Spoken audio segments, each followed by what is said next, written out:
I'm here with Professor Rolf Dieter Heuer, who is the Director General of CERN. And thank you for joining us. I want to ask you, first of all, there was a big announcement from CERN on July the 4th about the Higgs boson, this long-sought particle. Had you actually found it? Well, I think I made a concluding remark at the seminar, and I'm still sticking to the same what I said there, namely, as a layman, I would say, we have it. Okay. As a scientist, I must say, what do we have? Yeah? Because we still have to investigate its properties. It looks very much like the Higgs boson, but it could be something slightly different. It could be one of several. It could be a family, so we don't know exactly what it is. But that we are very close to it, I think, is true.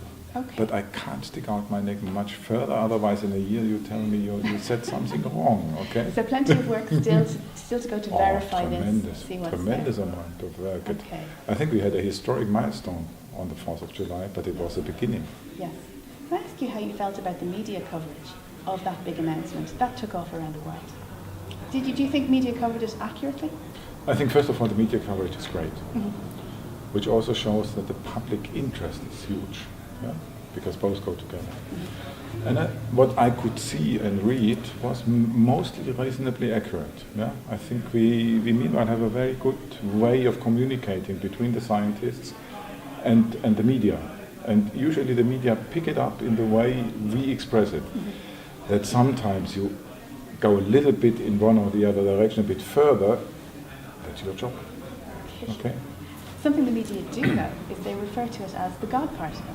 That's kind of a lay term for it. How do you feel about that? I don't like this expression so much, but I have used to accept it. I'm used now to accept it. And as far as I know, it came about because Leon Lederman was writing a book, and he had suggested a title to his publisher, The Goddamn Particle. And the publisher said, come on, drop the damn. Okay, and that became the God particle. The God particle, okay. At the announcement, I mean, you knew in advance what was going to be announced, did you? Sure. Okay, but still, you must have felt a huge sense of emotion in the auditorium, the packed auditorium. How was it? It was not only that the auditorium was packed. I had told the personnel that we opened the doors at 7:30 for the 9 o'clock meeting. And before midnight, the first ones were camping in front of the door, because we don't have so many seats. It was a fantastic atmosphere. And I'm not sure if I still have digested what happened.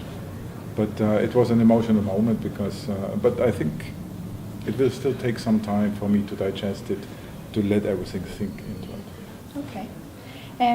In terms of Ireland joining CERN, do you think that's a good idea? Well, of course I'm biased. For me it would be a good idea, but it's up to the Irish government to decide that. But I think Ireland is a country with a lot of potential. And I think what's important is to have the brains joining. Yeah?